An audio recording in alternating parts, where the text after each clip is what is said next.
कृष्णा। आज की कथा में आप सभी भक्तों का हार्दिक स्वागत है। भगवान श्री कृष्ण और श्रीमती राधा रानी की कृपा सदैव आप और आपके समस्त परिवार पर बनी रहे। भगवान विष्णु अपने भक्तों की हर समय रक्षा करते हैं और अपने भक्तों के सभी कष्टों को दूर भी करते हैं और कई बार अपने भक्तों की परीक्षा भी लेते हैं और कभी कभी अपने भक्तों से विनोद भी कर लेते हैं। इसी प्रकार की एक सत्य कथा है भगवान श्री कृष्ण के परम भक्त श्री सूरदास जी की और भगवान श्री राम के परम भक्त श्री तुलसीदास जी की। ये एक सत्य कथा है। ये घटना है संवत 1616 की। तो संवत 1616 में जब श्री तुलसीदास जी कामदगिरी पर्वत के पास निवास कर रहे थे, तब श्री गोकुलनाथ जी की प्रेरणा से श्री सूरदास जी उनके पास आए। उन्होंने अपना सूरसागर ग्रंथ दिखाया और 2 पद गाकर भी सुनाए। तुलसीदास जी ने पुस्तक उठाकर हृदय से लगा ली और भगवान श्री कृष्ण की बड़ी महिमा गाई। श्री सूरदास जी अनन्य कृष्ण भक्त थे और तुलसीदास जी अनन्य राम भक्त। दोनों अपने अपने प्रभु के गुणगान खूब करते थे। दोनों अपने अपने प्रभु के एक से बढ़कर एक पद सुना रहे थे। भगवान के सभी नामों का एक सा महात्म्य है, परंतु कभी कभी संत और भगवान के बीच में विनोद हो जाता है। दोनों ही संत अपने अपने प्रभु के नाम का महात्म्य बताने लगे कि राम बड़े, और एक कहते थे कि कृष्ण बड़े। श्री तुलसीदास जी कहते थे कि राम का नाम बड़ा है, श्री सूरदास जी कहते थे कि कृष्ण नाम बड़ा है।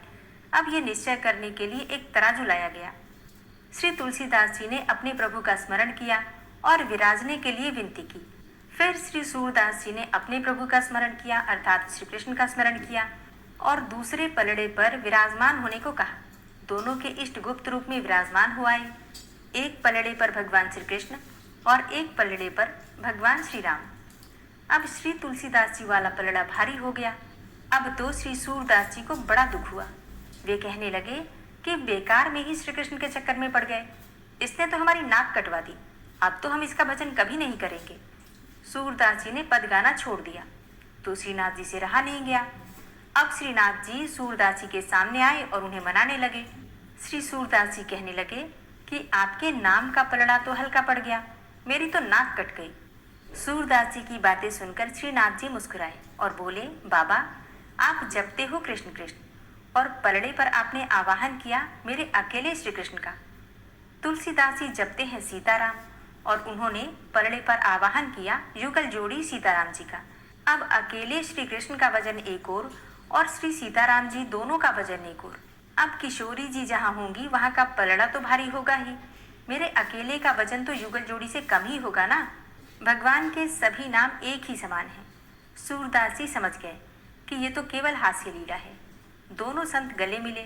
सूरदास जी का हाथ पकड़कर गोस्वामी जी ने उन्हें संतुष्ट किया और श्री गोकुलनाथ जी को एक पत्र लिख दिया। फिर 7 दिन सत्संग करके सूरदास जी लौट आए। तो बड़े प्रेम से जयकारा लगाइए, युगल जोड़ी सरकार की जय। और आज आप सुनेंगे पौष मास की कथा का 13वां अध्याय। और पौष मास की कथा में आजकल आप सुन रहे हैं सेतु तीर्थ रामेश्वरम की महिमा। और आप में से जिन भक्तों ने पहले के अध्याय नहीं सुने हैं, इस अध्याय को सुनने के बाद पहले के अध्याय भी जरूर सुन लीजिए। श्री सूत जी कहते हैं कि हे मुनीश्वरों, जहाँ जानकी वल्लभ रघुकुल शिरोमणि श्री रामचंद्र जी ने 9 पत्थरों की स्थापना करके पहले पहल समुद्र में सेतु बांधा था, वहीं पर देवी पत्तन नामक नगर है। उसी के किनारे पर चक्र तीर्थ है। भगवान श्री राम ने शुभ मुहूर्त में अच्छे दिन को देवी पत्तन से कार्य प्रारंभ किया। उन्होंने प्रारंभ में गणेश जी की पूजा करके महादेव जी की आज्ञा लेकर अपने हाथ से प्रसन्नतापूर्वक 9 प्रस्तरों की स्थापना की। इस प्रकार उनके द्वारा सेतु बंधन का कार्य प्रारंभ होने पर वानर लोग पर्वत, शाखा युक्त वृक्ष, शिलाखंड, काष्ठ समूह और तृण राशि एकत्र करके लाने लगे। नल ने उन सबको लेकर महासागर में सेतु का निर्माण किया। उन्होंने 5 ही दिन में लंका के समीप तक पुल बांध दिया।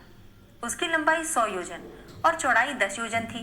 इस प्रकार नल के द्वारा वह पापनाशक पुण्यमय सेतु तैयार किया गया। देवीपुर के निकट जो 9 पत्थर गड़े हैं, वे ही सेतु के मूल हैं। मनुष्य वहां अपने पाप की शुद्धि के लिए स्नान करें, फिर चक्रतीर्थ में स्नान करके सेतु के स्वामी श्री हरि का पूजन करें।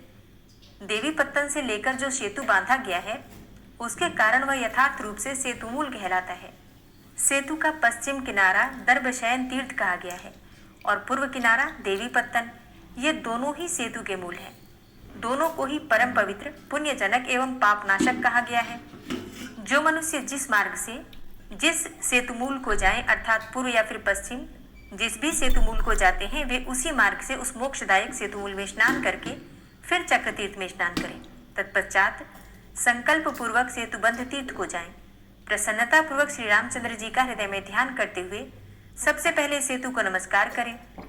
सेतु को नमस्कार करते हुए इस प्रकार से कहें कि श्री रघुवीर के चरण रखने से जिसकी धूलि परम पवित्र हो गई है, जो दशग्रीव रावण के शिरच्छेद का एकमात्र हेतु है, उस सेतु को नमस्कार है।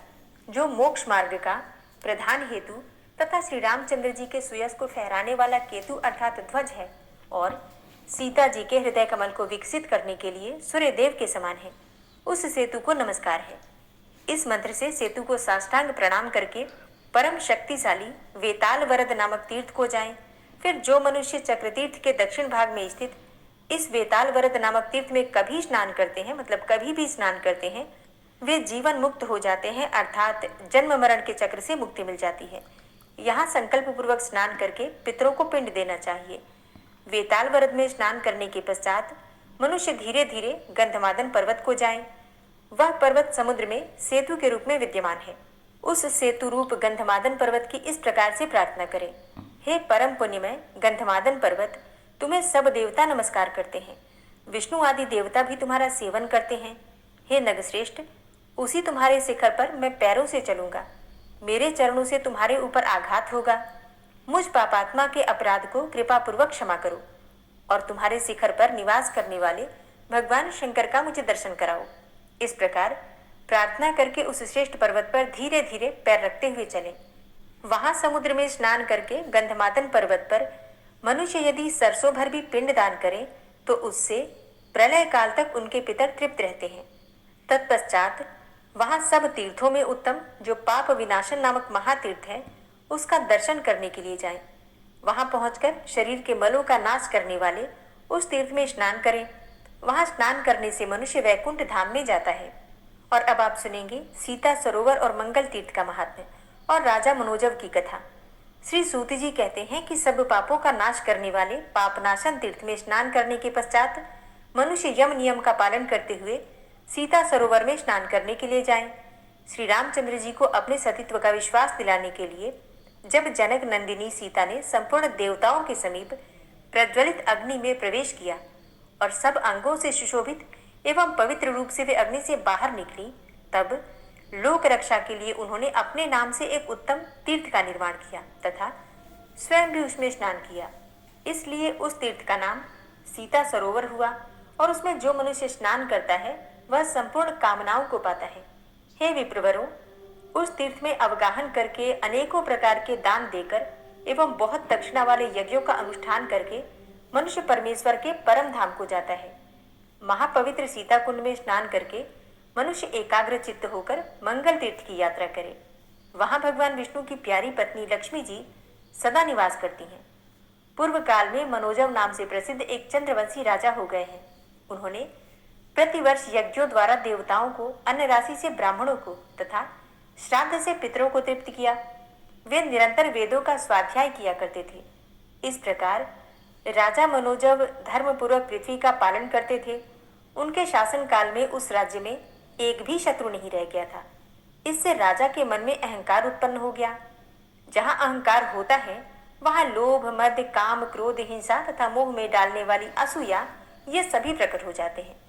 और जिस पुरुष से ये उत्पन्न होते हैं वह पुत्र पौत्र तथा संपत्तियों के साथ प्राणों से भी हाथ धो बैठता है। उस राजा के मन में यह विचार उत्पन्न हुआ कि मैं ब्राह्मणों के गांवों में कर लगाऊंगा, कर अर्थात टैक्स लगाऊंगा। मन से ऐसा निश्चय करके उसने वही किया और भगवान शिव और विष्णु आदि देवताओं से भी उसने धन ले लिए। अहंकार ने उसकी विवेक बुद्धि को नष्ट कर दिया था, इसलिए उसने ब्राह्मणों के खेत छीन लिए। अब इस दुष्कर्म का परिणाम यह हुआ कि एक बलवान शत्रु ने आकर उसके नगर को घेर लिया। अब रण देश के राजा गोलब ही उसके शत्रु बन बैठे। गोलब ने चतुरंगिणी सेना के साथ आक्रमण किया। दुरात्मा मनोजव का गोलब के साथ 6 महीने तक युद्ध चलता रहा। अंत में गोलब की जीत हुई और मनोजव पराजित वंचित हो गया। उसने अपनी स्त्री और पुत्रों के साथ वन का आश्रय लिया, अर्थात वन में रहने लगा। गोलब उस राज्य का पालन करते हुए दीर्घ काल तक मनोजवपुर में टिके रहे। इधर एक दिन मनोजव का बालक पुत्र क्षुधा से पीड़ित होकर माता पिता से खाने के लिए अन्न मांगने लगा। पिताजी, मुझे खाने को दो। माँ, मुझे भोजन दो, बहुत भूख लगी है। पुत्र का यह करुणाजनक वचन सुनकर माता पिता शोक से पीड़ित होकर सहसा ही मूर्छित हो गए। कुछ चेत होने पर राजा ने अपनी स्त्री से कहा, हे सुमित्रे, मैं क्या करूं? कहाँ जाऊं? मेरी क्या गति होगी? मेरा यह पुत्र भूख से पीड़ित होकर थोड़ी ही देर में मर जाएगा। हाय, मैंने ब्राह्मणों के खेत छीन लिए, विष्णु और शिव आदि देवताओं के धन का हरण कर लिया। इस प्रकार दुष्कर्म की अधिकता के कारण ही गोलब ने मुझे परास्त किया है। मेरे पास अन्न का एक दाना भी नहीं है। मैं निर्धन हूँ, दुखी हूँ और स्वयं भी भूखा प्यासा हूँ। इस समय इस भूखे बालक को कैसे अन्न दूंगा? इस प्रकार विलाप करता हुआ वह राजा मनोजव अत्यंत खिन्न होकर पृथ्वी पर गिर पड़ा और मूर्छित हो गया।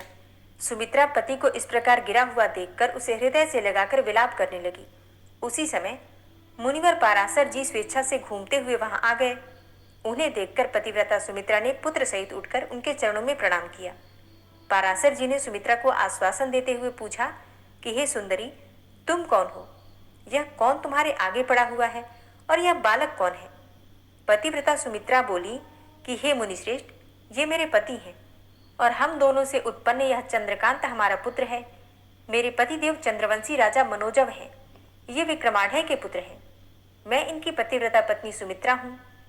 गोलब ने राजा मनोजव को युद्ध में परास्त किया है और ये राज्य से भ्रष्ट होकर अवलंब शून्य होकर पत्नी और पुत्र के साथ इस भयंकर वन में चले आए हैं। यहाँ मेरे भूखे पुत्र ने हम दोनों से भोजन मांगा है। राजा अन्नहीन होने के कारण पुत्र को क्षुधा से व्याकुल देखकर शोक से मूर्छित होकर गिर पड़े हैं। रानी की यह बात सुनकर दयालु पराशर मुनि ने कहा कि हे सुमित्रे, तुमको किसी प्रकार का भय नहीं होना चाहिए। अब तुम लोगों का अमंगल शीघ्र ही नष्ट हो जाएगा। यो कहकर मंत्र जप करते हुए भगवान शंकर का ध्यान करके पराशर जी ने अपने हाथों से राजा का स्पर्श किया। महामुनि के हाथ का स्पर्श पाते ही राजा मनोजव मूर्छा त्याग कर सहसा ही उठ बैठे और पराशर मुनि को प्रणाम करके हाथ जोड़कर बोली, हे मुने, आज आपके चरण कमलों के सेवन से मेरी मूर्छा शीघ्र ही दूर हो गई और मेरे सब पातकों का भी नाश हो गया। जो पुण्यात्मा नहीं है उसको आपका दर्शन कदापि नहीं हो सकता। मुझे शत्रुओं ने अपने नगर से बाहर निकाल दिया है। आप अपनी कृपा दृष्टि से देखकर मेरी रक्षा कीजिए। पाराशर जी बोले, हे राजन, तुम्हें शत्रु पर विजय पाने के लिए मैं एक उपाय बतलाता हूँ। परम पुण्यमय गंधमादन पर्वत पर जहाँ श्री रामचंद्र जी का परम पुण्यमय सेतु है, वहाँ सब ऐश्वर्यों को देने वाला मंगल तीर्थ विद्यमान है। उस सरोवर में सब लोगों का उपकार करने के लिए रघुनाथ जी लक्ष्मी स्वरूपा सीता जी के साथ सदैव स्थित रहते हैं।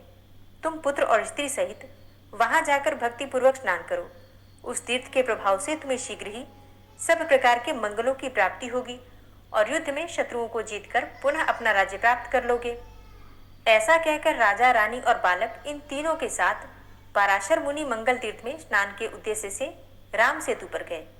वहां विधि पूर्वक संकल्प लेकर मुनि श्रेष्ठ पराशर ने स्वयं स्नान किया और राजा आदि से भी विधि पूर्वक स्नान करवाया। राजा, रानी और राजकुमार ने वहां 3 महीने तक नियम पूर्वक स्नान किया।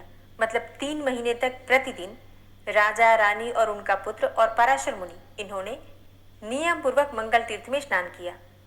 उसके बाद मुनि ने राजा को राम जी के एकाक्षर मंत्र का, जो सब अनर्थों का नाश करने वाला है, उपदेश दिया। राजा ने 40 दिनों तक विधि पूर्वक उस एकाक्षर मंत्र का जप किया। इस प्रकार मंत्र जपते हुए राजा के आगे एक सुदृढ़ धनुष प्रकट हुआ। 2 अक्षय तरकस, सोने की मूठ वाली 2 तलवारें, एक ढाल, एक गदा, एक उत्तम मुशल, एक भयंकर शब्द करने वाला शंख, एक घोड़ों से जुता हुआ रथ, सारथी, पताका, अग्नि के समान प्रकाश में सुवर्णमय कवच, हार, केयूट, मुकुट और वलय, ये सभी चीजें, आभूषण, सहस्त्रों दिव्य वस्त्र और दिव्य माला, ये सब वस्तुएं उस तीर्थ से प्रकट हुई। ये सब देखकर राजा ने मुनि से निवेदन किया। तब मुनि ने तीर्थ का जल लेकर उसे मंत्र से अभिमंत्रित करके उसके द्वारा राजा का अभिषेक किया। फिर राजा मनोजव कमर कसकर युद्ध के लिए तैयार हुए। उन्होंने कवच, खड्ग, धनुष और बाण धारण किया। हार, केयूर, मुकुट और कंकण आदि से विभूषित होकर दिव्य वस्त्र धारण करके उस घोड़े जूते हुए रथ पर बैठे। महामुनि पराशर ने राजा को अंग, रहस्य, प्रयोग और उपसंहार की विधि के साथ ब्रह्मास्त्र आदि का उपदेश दिया। राजा ने रथ से उतरकर मुनि को प्रणाम किया और आशीर्वाद लेकर उनकी आज्ञा पाकर तथा उनकी परिक्रमा करके वे पत्नी और पुत्र के साथ विजय के लिए उस रथ पर आरूढ़ हुए और नगर में पहुंचकर राजा ने शंख बजाया। अब शंखनाद सुनकर गोलब सेना के साथ युद्ध के लिए तुरंत ही बाहर निकला और मनोजव के साथ 3 दिनों तक युद्ध करता रहा। चौथे दिन मनोजव ने युद्ध में ब्रह्मास्त्र का प्रयोग करके सेना सहित गोलब को नष्ट कर दिया। उसके बाद स्त्री और पुत्र सहित नगर में आकर राजा समूची पृथ्वी का पालन करने लगा। तब से उसने कभी अहंकार नहीं किया, असूया आदि दोषों का त्याग कर दिया, अहिंसा, इंद्रिय संयम और धर्म में सदा तत्पर रहने लगा। इस प्रकार सहस्त्रों वर्षों तक राजा ने पृथ्वी का पालन किया। फिर विरक्त होकर अपने पुत्र को राज्य देकर वह गंधमादन पर्वत पर मंगल तीर्थ पर चला गया। वहां हृदय में भगवान सदाशिव का ध्यान करते हुए तपस्या में ही संलग्न हो गया। तदनंतर थोड़े ही समय में शरीर त्याग कर मनोजव ने उस तीर्थ के महात्म्य से शिवलोक को प्रस्थान किया। उसकी पत्नी सुमित्रा भी उसके शरीर का आलिंगन करके चिता पर आरूढ़ हो गई और पतिलोक को प्राप्त हुई। इसलिए मंगल तीर्थ सर्वथा प्रयत्न करके सेवन करने योग्य है। यह तीर्थ अतिशय सुंदर एवं कल्याणमय है, मनुष्यों को सदा भोग और मोक्ष देने वाला है। पाप राशि रूपी तिनकों और रुई के ढेर को जलाने के लिए अग्नि के समान है। इसका मोक्ष के लिए सब लोग सेवन करो। जय श्री राम। जो लोग ठाकुर जी की सेवा करते हैं अपने अनुभव कमेंट बॉक्स में लिख सकते हैं। राधे राधे। जय श्री कृष्णा। श्री राधा कृपा कटाक्ष स्तोत्र। मुनीन्द्र वृंद वंदिते त्रिलोक शोक हारिणी प्रसन्न वक्त्र पंकजे निकुंज भूविलासिनी व्रजेन्द्र भानुनंदिनी व्रजेन्द्र सूनु संगते कदा करिष्यसि मां कृपा कटाक्ष भाजनम्। अशोक वृक्ष वल्लरी वितान मंडप स्थिते प्रवाल बाल पल्लव प्रभारुणांध्रि कोमले वराभय स्फुरत्करे प्रभूत संपदालये कदा करिष्यसि मां कृपा कटाक्ष भाजनम्। अनंगरंग मंगलम प्रसंग भंगुरं भ्रुवां सविभ्रमं ससंभ्रमं दृगन्त बाणपातने निरन्तरं वशीकृत प्रतीत नन्दनन्दने कदा करिष्यसि मां कृपा कटाक्ष भाजनम्। तडित् सुवर्ण चंपक प्रदीप्त गौर विग्रहे मुख प्रभा परास्त कोटि शारदेन्दु मंडले विचित्र चित्र संचरत् चकोर शावलोचने कदा करिष्यसि मां कृपा कटाक्ष भाजनम्। मदोन्मदादि यौवने प्रमोदमान मंडिते प्रियानुराग रंजिते कला विलास पंडिते अनन्य धन्य कुंज राज्य काम केलि कोविदे कदा करिष्यसि मां कृपा कटाक्ष भाजनम्। अशेष हाव भाव धीर हीर हार भूषिते प्रभूत शात कुंभ कुंभ कुंभि कुंभ सुस्तनि प्रशस्त मंद हास्य चूर्ण पूर्ण सौख्य सागरे कदा करिष्यसि मां कृपा कटाक्ष भाजनम्। मृणाल वाल वल्लरी तरंग रंग दौर्लते लताग्रलास्य लोल नील लोचनावलोकने ललल्लुलन् मिलन् मनोज्ञ मुग्ध मोहिनाश्रिते कदा करिष्यसि मां कृपा कटाक्ष भाजनम्। सुवर्ण मल्लिकाञ्चित त्रिरेख कम्बुकण्ठगे त्रिसूत्र मंगली गुण त्रिरत्न दीप्ति दीधिते सलोल नील कुंतल प्रसून गुच्छ गुंफिते कदा करिष्यसि मां कृपा कटाक्ष भाजनम्।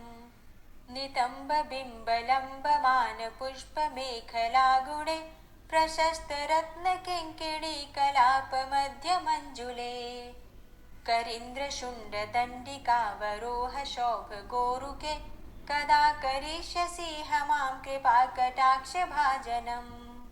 अनेक मंत्रनाद मंजुनूपुरारवस्खलत् समाज राजहंस वंश निक्वणाति गौरवे विलोल हेमवल्लरी विडम्बिचारुचङ्क्रमे कदा करिष्यसि मां कृपाकटाक्षभाजनम् अनन्तकोटिविष्णुलोकनम्रपद्मजार्चिते हिमाद्रिजापुलोमजा विरिञ्चिजावरप्रदे अपार सिद्धिरिद्धिदिग्धसत्पदाङ्गुलीनखे कदा करिष्यसि मां कृपाकटाक्षभाजनम् मखेश्वरी क्रियेश्वरी स्वधेश्वरी सुरेश्वरी त्रिवेदभारतीश्वरी प्रमाणशासनेश्वरी रमेश्वरी क्षमेश्वरी प्रमोदकाननेश्वरी व्रजेश्वरी व्रजाधिपे श्रीराधिके नमोऽस्तु ते इतीममद्भुतं स्तवं निशम्य भानुनन्दिनी करोतु सन्ततं जनं कृपाकटाक्षभाजनम् भवेत्तदैव सञ्चितत्रिरूपकर्मनाशनं लभेत्तदा ब्रजेन्द्रसूनुमण्डलप्रवेशनम् जय जय श्रीराधे जय जय श्रीराधे।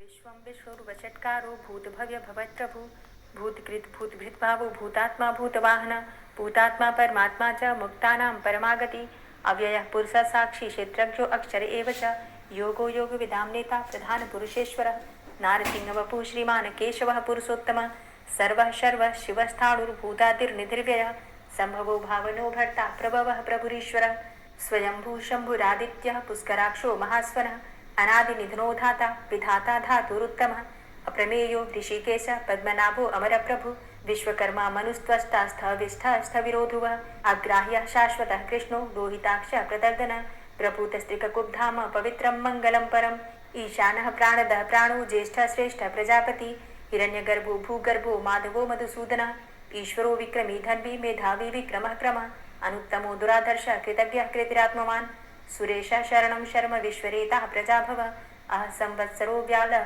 प्रत्ययः सर्वदर्शनः अजः सर्वेश्वरः सिद्धः सिद्धे सर्वादिर्च्युतः वृषाकपिर्मेयात्मा सर्वयोगविनिश्रितः वसुर्वसुमनः सत्य समात्मा संवितः समः अमोघ पुण्डरीकाक्षो वृषकर्मा वृषाकृतिः रुद्रो बहुशिरा बभ्रुर्विश्वयोनिः शुचिश्रवः अमृतः शाश्वतस्थाणुर्वरारोहो महातपः सर्वगः सर्वविद्भानुर्विश्वक्सेनो जनार्दनः वेदो वेदविद्व्यङ्गो वेदाङ्गो वेदवित्कविः लोकाध्यक्षः सुराध्यक्षो धर्माध्यक्षः कृताकृतः चतुरात्मा चतुर्व्यूहश्चतुर्द्रष्टश्चतुर्भुजः भ्राजेष्णुर्भोजनं भोक्ता सहिस्रुर्जगदाति च अनघो विजयोजेता विश्वयोनिः पुनर्वसु उपेन्द्रो वामनः प्रांशुर्मोघः शुचिरुर्जितः अतीन्द्रः सङ्ग्रहः सर्गो धृतात्मा नियमो यमः वेद्यो वैद्यः सदा योगी वीरः माधवो मधु अतीन्द्रियो महामायो महोत्साहो महाबलः महाबुद्धिर्महावीर्यो महाशक्तिर्महाद्युतिः अनिर्देश्यवपुः श्रीमान् मेयात्मा महाधृतिर् महेश्वासो महीभर्ता श्रीनिवासः सतां गतिः अनिरुद्धः सुरानन्दो गोविन्दो गोविन्दाम्पति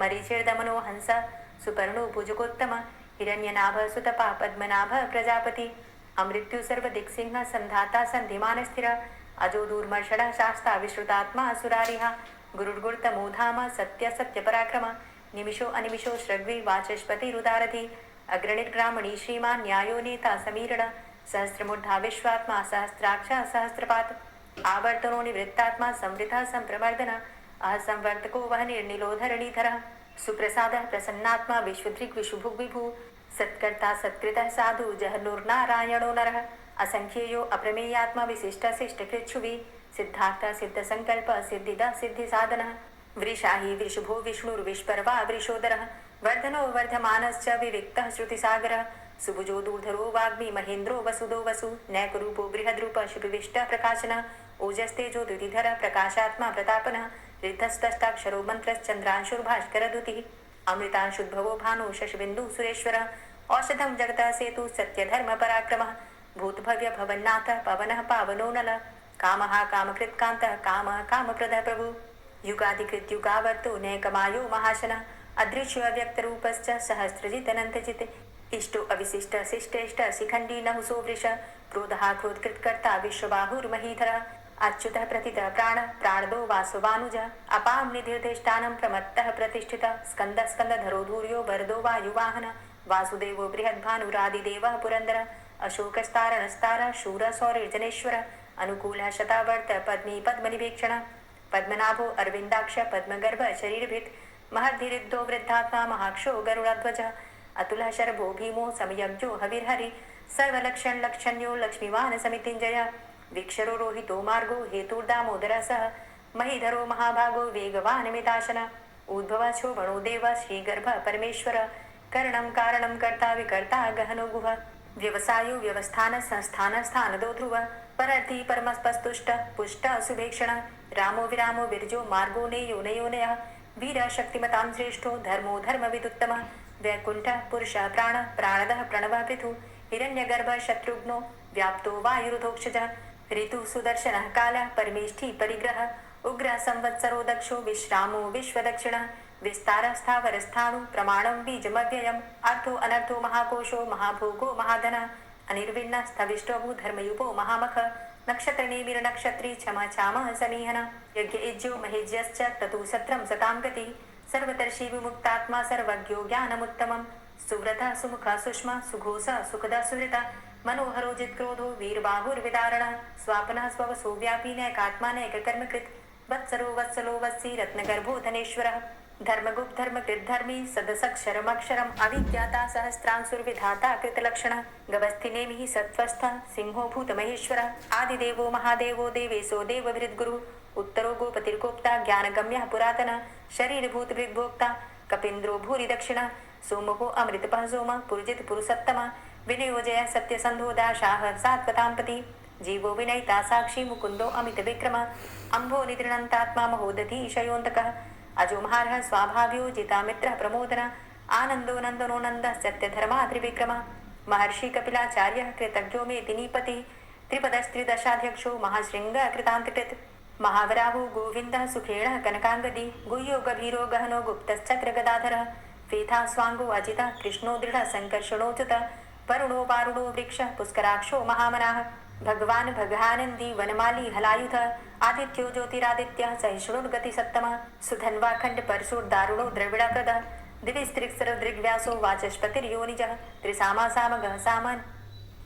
धन्वाखंड परशुर दारुणो द्रविड़प्रद दिविस्त्रिक्सर दृग्व्यासो वाचस्पतिर्योनिजः त्रिसामा सामगः साम निर्वाणं भेषजं भिषक् संन्यासकृच्छमः शान्तो निष्ठा शान्तिः परायणम् शुभांग शांतिदः स्रष्टा कुमुदः कुवलेशय गोहितो गोपतिर्गोप्ता वृषभाक्षो वृषप्रिया अनिवर्ति निवृतात्मा संचेता चेमकृच्छिव श्रीवत्सवक्षा श्रीवास श्रीपति श्रीमतांबर श्रीदा श्रीश श्रीनिवास श्रीनिधि श्रीविभावन श्रीधर श्रीकर श्रेय श्रीमान लोकत्रयाश्रय स्वक्ष स्वंग शतानंदो नंदिर्ज्योतिर्गणेश्वर विजितात्मा विधेयात्मा सत्कीर्तिश्छिन्न संशय उदीर्ण सर्वतक्षसुर निशा शाश्वत स्थिर भूषयो भूषणो भूतिर्विशोकः शोकनाशन अर्चिष्मान अर्चिता कुंभो विशुद्धात्मा विशोधन अनिरुद्धो अप्रतिरथ प्रद्युम्नो अमित विक्रम कालिनेमि निहावीर शौरी सूर्जनेश्वर त्रिलोकात्मा त्रिलोकेशः केशवः केशिहारी कामदेवः कामपालः कामीकान्तः कृतागमः अनिर्देशव पुर्विष्णुर्वीरो अनन्तो धनञ्जयः ब्रह्मण्यो ब्रह्मकृत् ब्रह्म ब्रह्म ब्रह्म विवर्धन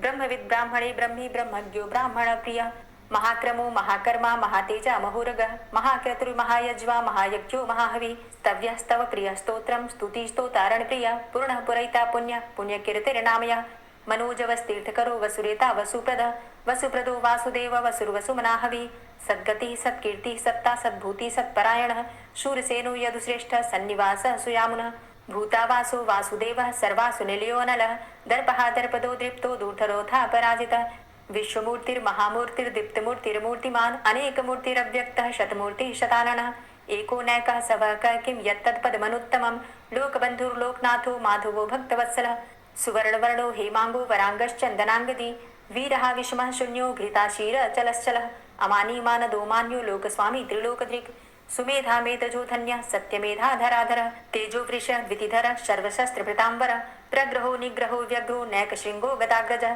चतुर्मूर्तिश्चतुर्बाहुश्चतुर्व्यूहश्चतुर्गति चतुरात्मा चतुर्भावश्चतुर्वेद विदेकपात समावर्तो अनिवृतात्मा दुर्जयो दुरतिक्रम दुर्लभो दुर्गमो दुर्गो दुरावासो दुरारिहा शुभांगो लोक सारंग शुतंतुस्तंतुवर्धन इंद्रकर्मा महाकर्मा कृतकर्मा कृतागम उद्भव सुंदर सुंदो रत्ननाभ सुलोचन अर्को वाजसन श्रृंगी जयंत सर्वविजयी सुवर्ण बिंदु रक्षोभ्य सर्वभागीश्वरेश्वर महाहृदो महागर्तो महाभूतो महानिधि कुमुदः कुन्दरः कुन्दः पर्जन्यः पावनो नीलः अमृताशो अमृत वपु सर्वज्ञ सर्वतोमुख सुलभ सुव्रत सिद्ध शत्रुजित शत्रुतापन न्यग्रोधो दुम्बरो अस्वस्थ चाणुरांध्र निषूदन सहस्रार्चिः सप्तजिह्व सप्तैधा सप्तवाहन अमूर्तिरणघो अचिन्त्यो भयकृद् भयनाशन अणुर्बृहत् कृशस्थूलो गुणभृन्निर्गुणो महान् अधृत स्वधृत स्वास्य प्राग्वंशो वंशवर्धनः भारभृति कथितो योगी योगी स सर्वकामद आश्रमाश्रमण क्षाम सुपर्णो वायुवाहन धनुर्धरो धनुर्वेदो दण्डोदमयितादम